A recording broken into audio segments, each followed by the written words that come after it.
শুরুতে আমরা মালয়েশিয়াতে লিউক নামের এক ব্যক্তিকে দেখতে পাই, যে কিনা একটা পেন্টিং চুরি করে নিয়ে যাচ্ছিল। কিন্তু তখনই তার পেছনে কিছু স্থানীয় গ্যাং সদস্যরা পিছু করে। তারা তার থেকে সে পেন্টিং চাচ্ছিল। তারা তাকে বারবার ফোন করতে থাকে। তবে চালাক লিউক হঠাৎ করে নিজের স্কুটি থামিয়ে দেয়, যার ফলে গ্যাং সদস্যদের গাড়িটি খুবই স্পিডে চলার কারণে সেটি একটি জায়গায় অ্যাক্সিডেন্ট হয়ে যায়। এরপর গ্যাং সদস্যরা তার পিছু করতে থাকে। তবে এলাকাটিতে যেহেতু বেশি দোকানপাট আর ভিড় লেগে থাকে, তাই লিউক সুযোগ পেয়ে যায় গলিগুলোর মধ্যে দিয়ে পালানোর জন্য। সে সোজা রেল স্টেশনে পৌঁছে যায়। তবে ট্রেন মিস না হওয়ার জন্য সে তার স্কুটিকে সরাসরি রেল স্টেশনের ট্র্যাকে নিয়ে যায় এবং কোনোভাবে একটি ট্রেন ধরে গুন্ডাদের হাত থেকে মুক্তি পায়। রাতে ঘুমানোর সময় সে একটি স্বপ্ন দেখে, যেখানে সে তার চোখের সামনে একটি সোনালী মাস্ক দেখতে পায়। মনে হচ্ছিল যেন ওই আলো লিউককে কিছু বলছে। তখন সে তার সামনে অ্যাসমে নামের একটি মেয়েকে দেখতে পাই। অ্যাসমে বলে যে তুমি তোমার স্বপ্নে অনেক কথা বলো। যাই হোক, কথা বলা অনেক হয়েছে।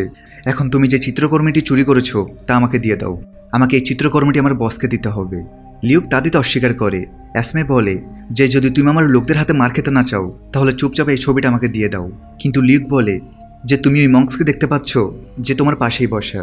মঙ্কস মূলত বৌদ্ধ পুরোহিতরা। লিউক বলে যে যদি তুমি আমাকে স্পর্শ করো তাহলে এই সব লোক কুংফু কারাটে দিয়ে তোমার পা ভেঙে দিবে। এখন লিউক এখান থেকে পালানোর পরিকল্পনা করছিল, কিন্তু এখানে তার পরিকল্পনা ব্যর্থ হয়। তাদের মধ্যে তুমুল লড়াই শুরু হয়। শেষে লিউক কোনোভাবে অ্যাসমেকে একটি ঘরে আটকে রেখে সেসব গুন্ডাদের তাড়িয়ে দেয় এবং ট্রেন থেকে লাফ দেয়। তারপর সে তার বন্ধুকে ফোন করে, যেখানে তার বন্ধু বলে যে প্রায় 1 ঘন্টা হাঁটার পর তুমি কাছে একটি বাস স্ট্যান্ড দেখতে পাবে। সেখানে পৌঁছানোর পর তুমি এখান থেকে পালাতে পারবে। অন্যদিকে আমরা লিউকের বোন শার্লেটকে দেখতে পাই, যে অনেক টেনশন করছিল, কারণ তার স্বামীর সাথে তার ডিভোর্স হয়ে যাচ্ছে আর তার ছেলের কাস্টাডি নিয়ে সে আইনি লড়াই লড়ছে। শার্লেট একটা মিউজিয়ামে কাজ করে, যেখানে তাদের ডেইলি রুটিন হচ্ছে জিনিসপত্রকে পরিষ্কার রাখা, সেগুলোর দেখভাল করা আর এখানে ঘুরতে আসা শিশুদের গাইড করা। এরই মাঝে তার সাথে তার ভাইয়ের দেখা হয়। শার্লেট অবাক হয়ে বলে তুমি এত বছর পর এখানে কি করছো? তাদের মধ্যে ছোটবেলার সম্পর্কিত কিছু কথা হয়, যেখান থেকে জানা যায় যে তাদের বাবা ছিল একজন মহান অভিযাত্রী, অর্থাৎ তিনি প্রাচীন জিনিসপত্র খুঁজতে পছন্দ করত। তাই লিউক বলে আমরা যেহেতু তার সন্তান, তাই আমাদের ভেতরেও সেই সব গুণ রয়েছে। লিউক এভাবে শার্লেটকে তার কথোপকথনে ভুলিয়ে হ্যাড অফ ক্রাইস্ট নামের একটা চিত্রকর্ম চুরি করে পালিয়ে যায়। এখন শার্লেটও তার পিছু করে জাদুঘরের বাইরে আসে, যেখানে লিউক ফ্যান্সি কারে তার জন্য অপেক্ষা করছিল। অনিচ্ছাকৃতভাবে শার্লেট ছবিটি নিতে গাড়িতে বসে, কিন্তু তারপর পুলিশ সেখানে এসে পড়ে, যেই কারণে লিউক গাড়ি নিয়ে পালিয়ে যায় এবং পুলিশ এখন তাদের তাড়া করতে শুরু করে। এখানে একটি ভালো ধাওয়া পাল্টা ধাওয়া শুরু হয়। লিউক গাড়িটি একটি বড় ট্রেলার ট্রাকে লুকিয়ে রাখে, যার কারণে সে পুলিশের হাত থেকে বেঁচে যায়। লিউকের 2 সঙ্গী প্যাট্রিক এবং ডেভ এই ট্রেলারে ছিল। লিউক পেন্টিংটি প্যাট্রিককে দেয়। প্যাট্রিক সেই পেন্টিংয়ে কিছু বিশেষ সূত্র খুঁজে বের করার চেষ্টা করে। এখন তারা কী সূত্র খুঁজে বের করার চেষ্টা করছে তা আমরা পরে জানতে পারবো। এরই সাথে লিউক শার্লেটকে তার কাজ করার প্রস্তাব দিচ্ছিল, কিন্তু শার্লেট রাজি হয় না এবং বলে যে আমি চোরের সাথে কাজ করব না। এদিকে প্যাট্রিক বলে যে সেই পেন্টিংয়ে তো কোনো সূত্র নেই। এখন এটি দেখে লিউক শার্লেটকে অজ্ঞান করে দেয় এবং তাকে একটি নিরাপদ স্থানে ছেড়ে দেয়। এরপর যখন শার্লেট মিউজিয়ামে আসে, তখন সে জানতে পারে যে লিউক সেই পেন্টিংটি আবার সেই জায়গায় রেখে গেছে। ইন্সপেক্টর জামাল বলে তোমার ভাই চুরি করে থাকলে তুমিও তো চোর হলে, কিন্তু শার্লেট বোঝায় যে কোনো কিছুর চুরি হলে তাহলে সেই ব্যক্তিটা তুমি, যাকে আমি সব ইনফরমেশন দিব। আমার ভাইকে তো আমি এমনিতেও পছন্দ করি না। জামাল বলে ঠিক আছে, কিন্তু আপনাকে আপাতত এখান থেকে বের করা হলো। এখন ক্লান্ত শার্লেট তার ঘরে পৌঁছায়। তবে চাকরি হারানোর কারণে শার্লেট তার ছেলের কাস্টাডি পেতে পারেনি। এতে সে খুব রেগে যায় এবং লিউকের আস্তানায় এসে তাকে চিৎকার করে বলে যে তুমি আমার জীবন নষ্ট করেছো। লিউক আবার শার্লেটকে তার কাজ করার জন্য আমন্ত্রণ জানালে তাদের মতো তর্ক শুরু হয়। এখানে লিউকের টিমে আছে ওয়েন, যে অনেক ধনী ব্যক্তি, ড্যাব মিকল, যে নকশাকে ভালোভাবে রিড করতে পারে, মিস্টার প্যাট্রিক আর শেষে লিউক। এখন সেই মিশন সম্পর্কে বলে যে আমরা ফাউন্টেন অফ ইউথ খুঁজছি। এটি একটি জাদুকরী ঝর্ণা যেটা এখনও পৃথিবীতে রয়েছে এবং যে কেউ এই ঝর্ণার পানি পান করবে সে বহু বছর ধরে বেঁচে থাকতে পারবে। শুধু তাই নয়, তার শরীরে যত রোগ অসুস্থতা আছে সব ঠিক হয়ে যাবে, সাথে সে অনেক সম্পদের মালিক হবে। অর্থাৎ সে যত খুশি টাকা পেতে পারে, সে খ্যাতি পেতে পারে। তবে সেটা কিভাবে সেখানে গেলেই জানা যাবে। আসলে ওয়েনের ক্যান্সার, সে শীঘ্রই মারা যাবে, তাই সে ফাউন্টেন অফ ইউথকে খুঁজতে চায় যেন সে আবার বাঁচতে পারে। সে এত ধনী যে শহরের সব কিছু সে কিনতে পারবে। তবে তাদের ফাউন্টেন অফ ইউথ খুঁজে পেতে হলে অনেক কোড ক্র্যাক করতে হবে, আর এসব কোড বিভিন্ন দেশের বিভিন্ন পেন্টিংয়ে উপস্থিত ছিল।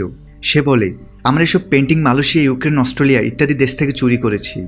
এরপর যখন সব পেন্টিংকে একসাথে করা হবে তখন সেখান থেকে কিছু সিক্রেট অ্যালফাবেট বের হবে, আর সেই অ্যালফাবেট দিয়ে তৈরি ওয়ার্ডগুলো আমাদের একটি বইয়ের দিকে নিয়ে যাবে, যে বইটিতে ফাউন্টেন অফ ইউথের পুরো লোকেশন দেয়া আছে। এখন ওয়েনের যেহেতু অনেক টাকা আছে, তাই সে শার্লেটকে তার ছেলের কাস্টাডি দিতে সাহায্য করার প্রস্তাব দেয়। তবে এর বদলে তাকে তাদের দলে যোগ দিতে হবে। শার্লেট রাজি হয়। ছোট্ট একটা ব্রেক দিয়ে আবার মূল ভিডিওতে ফিরে যাচ্ছি। মেলবার্ডে আছে এখন শার্লিন চোপড়া। তাই মেলবেটে রয়েছে এখন 100% আকর্ষণীয় বোনাস। এই অ্যাপে তুমি সমস্ত লাইভ ম্যাচের ফলাফল এবং লাইভ ম্যাচ দেখতে পারবে, এমনকি তুমি স্কোর অনুমান করতে পারবে। এই অ্যাপে রয়েছে ক্র্যাশ গেম থেকে শুরু করে online salt, live match streaming এবং রিয়েল টাইম গেমিং, যেখানে তুমি অসাধারণ সব পুরস্কার জিততে পারো। এখানে সবকিছু খুব সহজ, তাই কোনো অভিজ্ঞতা না থাকলেও সমস্যা নেই। নতুন ইউজাররা আমার প্রোমো কোড ব্যবহার করে সাইন আপ করলে 12,000 টাকা পর্যন্ত ওয়েলকাম বোনাস পেতে পারো।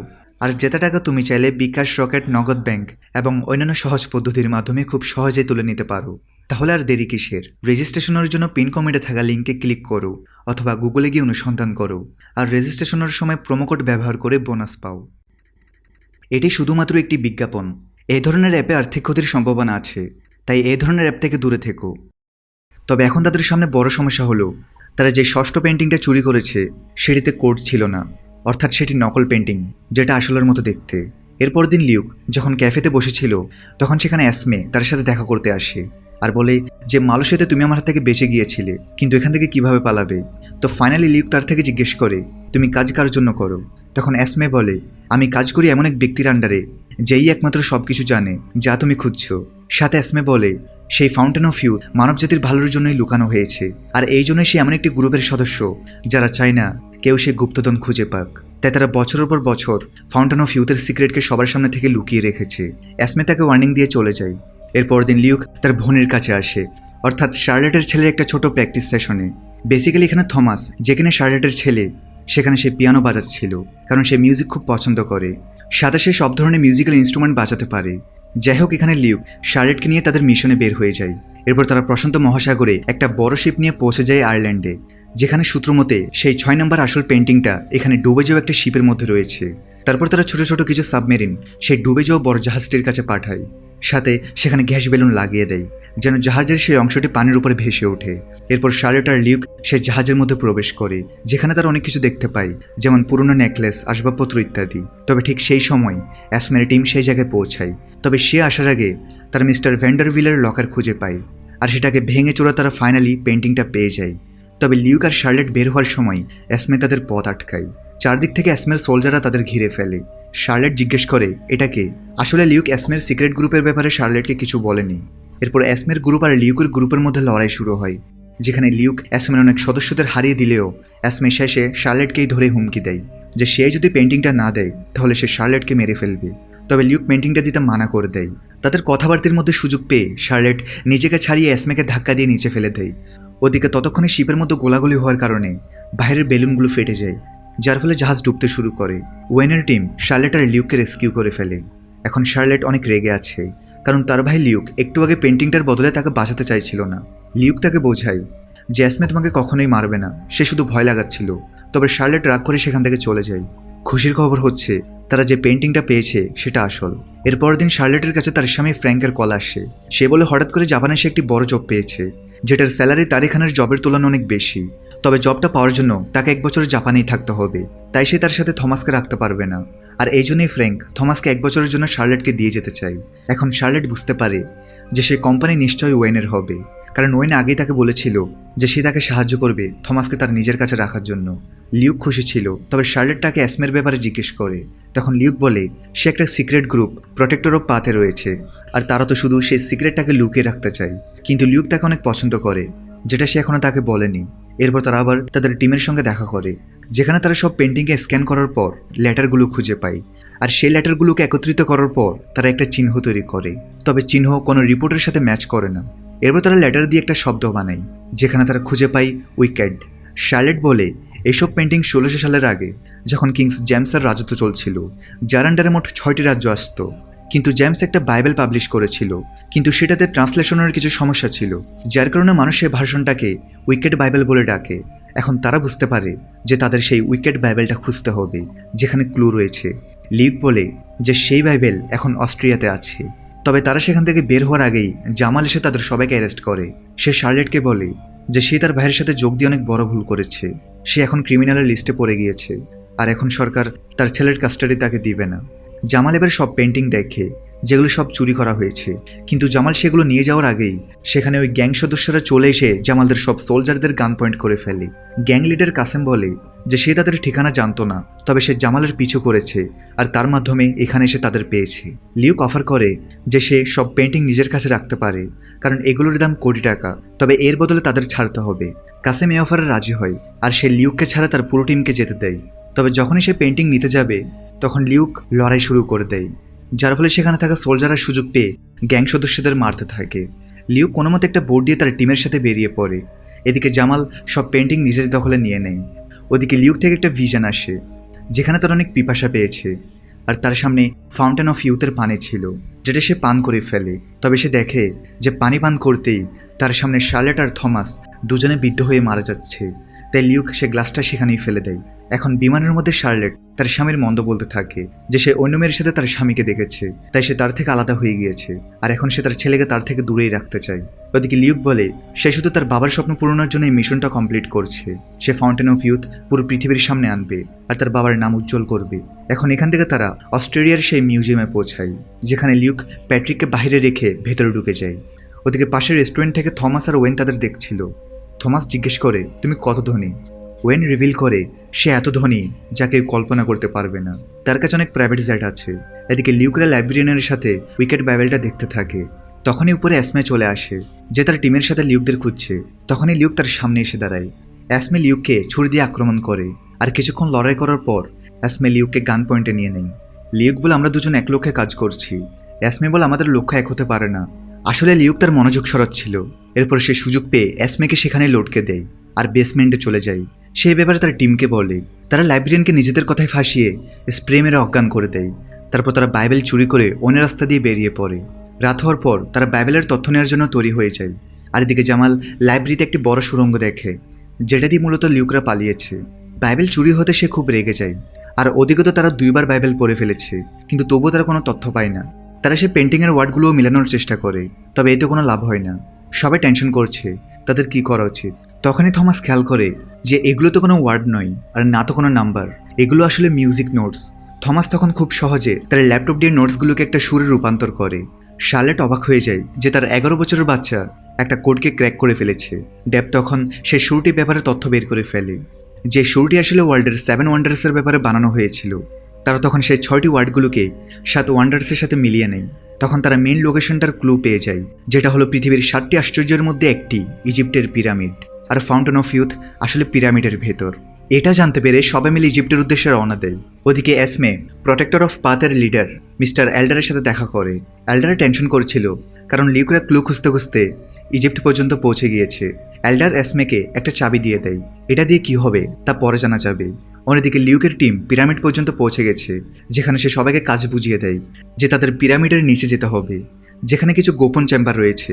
শার্লেট বলে তাদের সেখানের জিনিসগুলো থেকে বেঁচে থাকা উচিত, কারণ অনেক আগে তাদের বাবাও সেখানে থেকে একটা গোল্ডেন মার্কস পেয়েছিল, যেটার জন্য তিনি অনেক সুনাম অর্জন করতে পারত। তবে তিনি সেটা করেননি। তিনি মার্কসটা সেই জায়গায় রেখে দেন, কারণ কখনো কখনো কিছু জিনিস সেই জায়গা থেকে নড়ানো উচিত নয়। এখানে ওয়েন তার ভাড়া করা কিছু গুন্ডা নিয়ে এসেছে, যেন তাদের মিশনের মাঝখানে কেউ না আসে। সিকিউরিটির জন্য ওয়েন তাদের বাইরে রেখে লিউকের টিমের সাথে ভেতরে ঢুকে পড়ে। তারা তখন সিক্রেট চেম্বারে যাওয়ার দেয়াল ভেঙে একটা রাস্তা খুঁজে পায় আর সামনে গিয়ে তারা একটা অদ্ভুত রুমে পৌঁছায়, যেটার মাঝখানে নকশা করে একটা বড় পাথর রাখা ছিল। তারা সবাই পাথরটি সরানোর চেষ্টা করে, তবে এটা অনেক ওজন। শার্লেট জানে এগুলো যারা তৈরি করেছে তারা বেস্ট ইঞ্জিনিয়ার, তাই তারা এগুলো এত সহজে সরাতে পারবে না। এগুলো সরানোর কোনো সিম্পল রাস্তা নিশ্চয়ই আছে, যেটা এখানে কোথাও লুকানো হয়েছে হয়তো। তবে বাকিরা এটাকে বোম দিয়ে উড়ানোর কথা ভাবতে থাকে। তবে এই স্থানে বোম লাগালে পুরো জায়গাটা ধ্বংস হয়ে যেতে পারে। সবাই তর্ক করতে থাকে। ঠিক তখনই থমাস সেখানে ছোট ছোট এক ধরনের পিতলের ড্রামস দেখতে পাই, যেগুলো পিলারের সাথে কানেক্টেড ছিল, এক ধরনের স্পিকারের মতো। সো থমাস ড্রাম বাজাতে থাকে, যার ফলে পিলার থাকা সব স্পিকার থেকে অনেক বড় একটি মিউজিক্যাল তরঙ্গ বাজতে শুরু করে, যেগুলো আশেপাশে থাকা লোহা এবং বিভিন্ন মেটাল সার্ফেসে আঘাত করে ভাইব্রেশন ক্রিয়েট করতে থাকে।